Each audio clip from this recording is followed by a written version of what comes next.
Assalamualaikum warahmatullahi wabarakatuh. Kembali lagi bersama saya Eltria Warastuti, NPM 170820117. Di sini saya akan menyambung pembahasan untuk modul 4, yaitu mengenai klasifikasi. Nah, pada pembahasan sebelumnya, yaitu pada modul 3, itu kan kita telah melakukan pembahasan mengenai data preparation. Nah, seperti ini pada langkah-langkah terakhir yang telah kita lakukan di modul 3, itu kita telah melakukan drop data atau melakukan pemilihan atribut-atribut.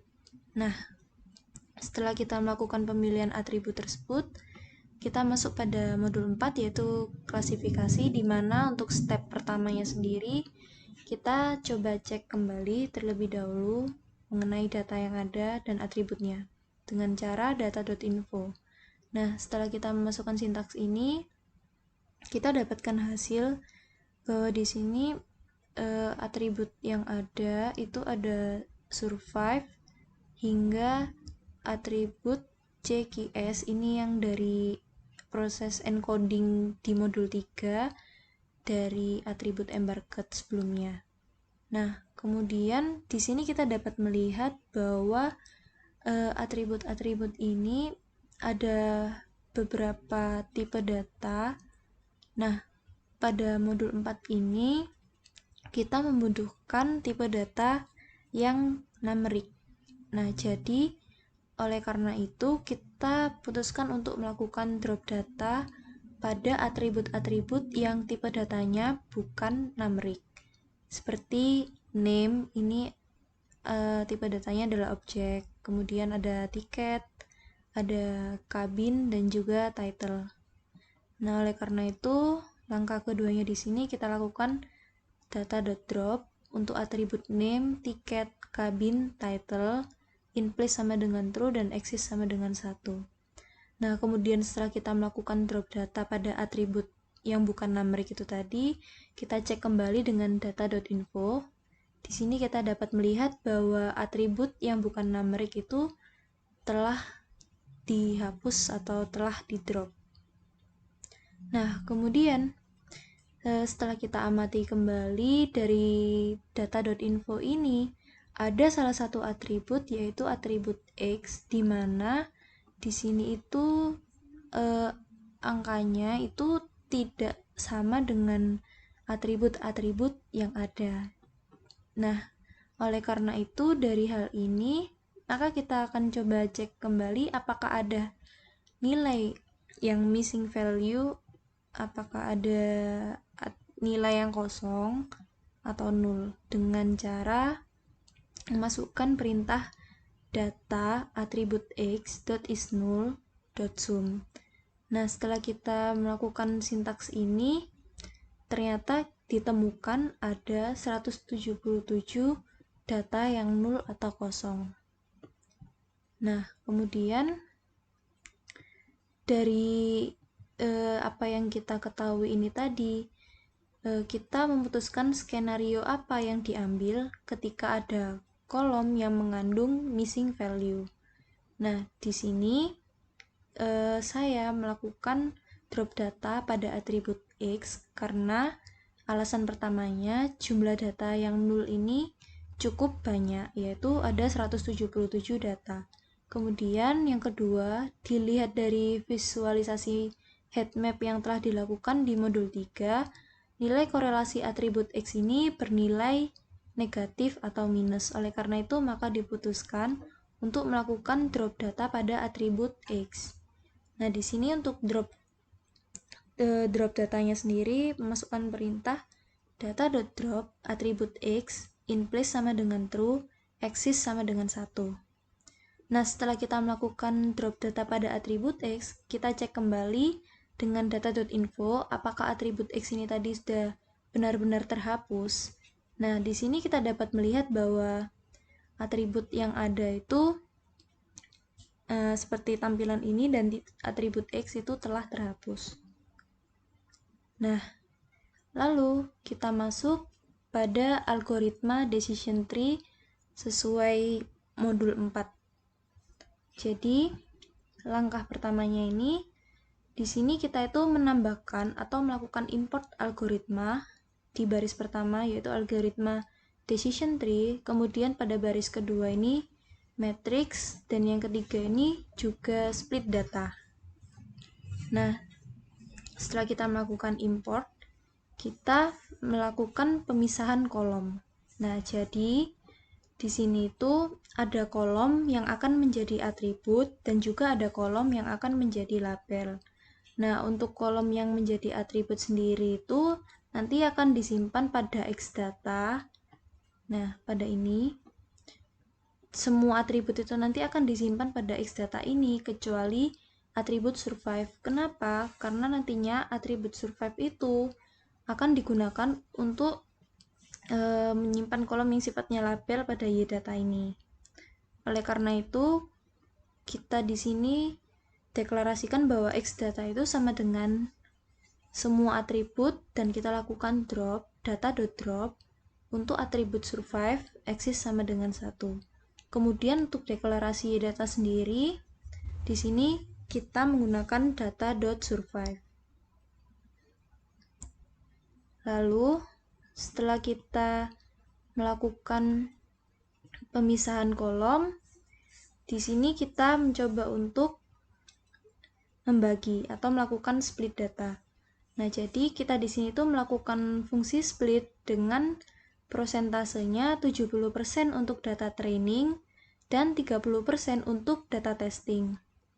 Nah, seperti sintaks berikut. Test size ini 0,3 karena 30% untuk data testing. Kemudian di sini juga ditemukan sintaks random underscore state sama dengan 1. Ini fungsinya itu agar kita selalu mendapatkan output yang sama saat kita melakukan pemisahan atau split. Nah, kemudian setelah kita melakukan split, di sini kita akan membangun model dengan algoritma decision tree. Nah, jadi pertama kita deklarasikan CLF dengan memasukkan data training pada fungsi CLF. Nah, seperti ini, CLF sama dengan decision tree classifier. Nah, lalu CLF ini sama dengan CLF.fit, Xtrain, dan Ytrain. Nah, jadi fit ini dipergunakan untuk mentraining model. Kemudian, setelah kita membangun model itu tadi, di sini kita melakukan prediksi data tes.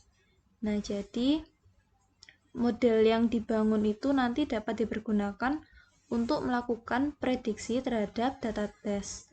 Nah, untuk menentukan hasil prediksi dari X-test ini yang disebut dengan Y-prediksi. Oleh karena itu, deklarasinya adalah Y-pred atau Y-prediksi ini sama dengan clf.predict X-test. Nah, setelah itu di sini masuk pada tahap evaluasi model, di mana kita lakukan print akurasi decision tree. Itu panggil matrix akurasi skor y-test y-pred dikali 100 untuk mendapatkan hasil akurasi berupa persen. Nah, kemudian untuk akurasi model di sini ini menggunakan fungsi akurasi skor. Nah, outputnya sendiri didapatkan bahwa akurasi decision tree itu sebesar 77,23 atau kita bulatkan menjadi 77%.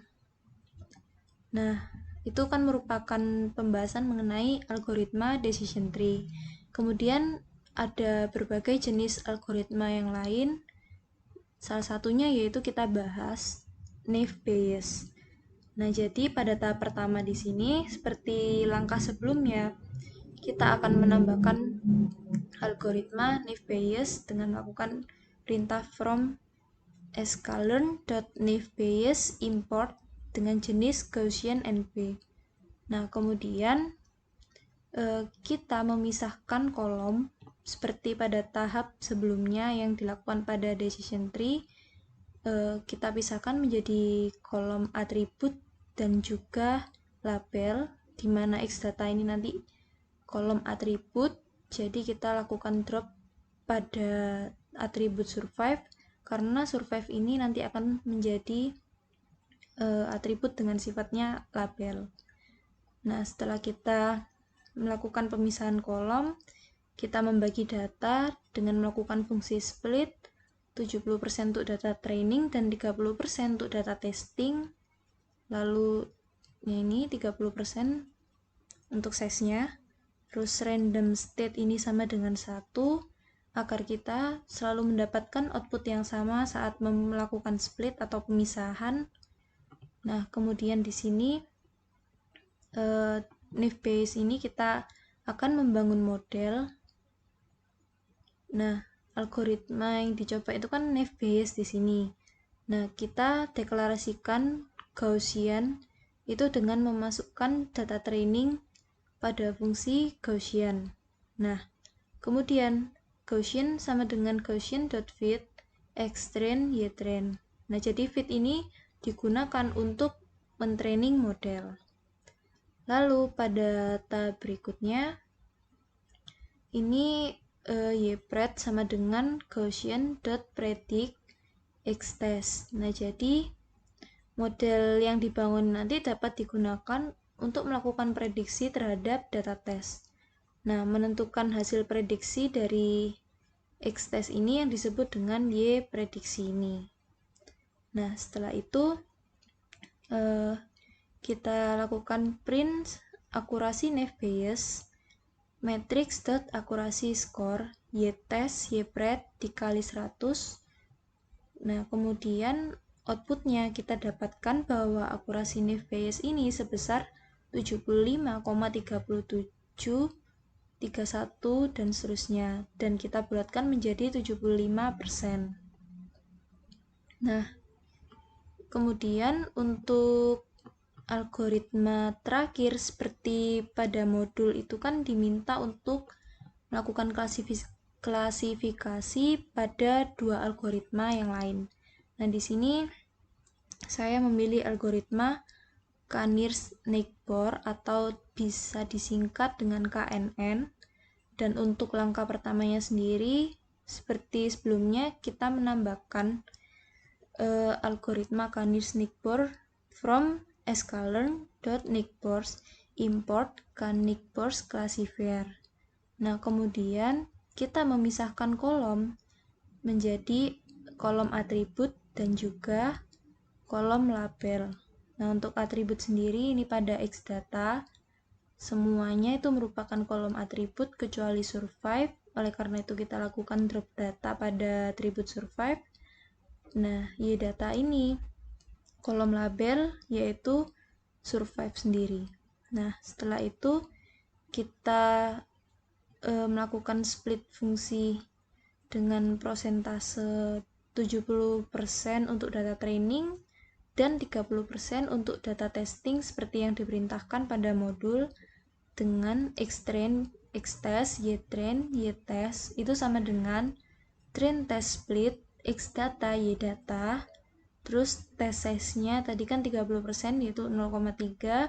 Kemudian random state-nya sama dengan 1, agar ini nanti kita bisa selalu mendapatkan output yang sama saat melakukan split. Kemudian di sini kita membangun model dengan algoritma KNN ini tadi.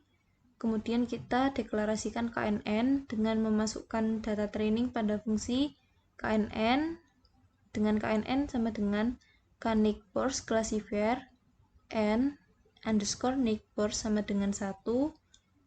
Nah, jadi n Knickborn sama dengan 1 ini kita dapat memprediksi berdasarkan jarak dari satu titik terdekat. Fungsinya adalah itu. Nah, kemudian untuk fit-nya sendiri ini nanti akan digunakan untuk mentraining model. Lalu, langkah berikutnya setelah kita membangun model itu tadi, kita melakukan prediksi terhadap data test atau xtest ini tadi. Jadi, deklarasikan ypred ini sama dengan knn.predict xtest. Setelah itu kita dapat lakukan print akurasi KNN matrix.accuracy score y-test y-pred kali 100, dan akurasi KNN yang didapatkan sebesar 70,5223 sekian. Nah, di sini kita bulatkan menjadi 71. Nah, untuk di modul 4 sendiri itu kan ada perintah silakan lakukan klasifikasi menggunakan dua jenis algoritma klasifikasi yang lain. Bagaimana hasil akurasi dari kedua algoritma tersebut? Bandingkan antar algoritma tersebut. Nah, kemudian setelah kita melakukan praktek terhadap berbagai macam algoritma ini tadi, maka dapat ditarik kesimpulan. Pertama, algoritma yang kita gunakan yaitu Naive-Bayes, Decision Tree, dan juga KNN. Kemudian, tingkat akurasi yang paling tinggi ini setelah dilakukan sintaks berikut itu ditemukan bahwa algoritma decision itu tingkat akurasinya tertinggi, yaitu tadi sebesar 77%. Nah, jadi decision tree ini lebih baik dibandingkan dengan dua algoritma yang lain, yaitu algoritma Naive-Bayes sebesar 75% dan juga algoritma KNN sebesar 71%. Nah, jadi sekian praktek dan presentasi yang dapat saya lakukan. Mohon maaf apabila ada salah kata dan juga pengucapan. Wassalamualaikum warahmatullahi wabarakatuh.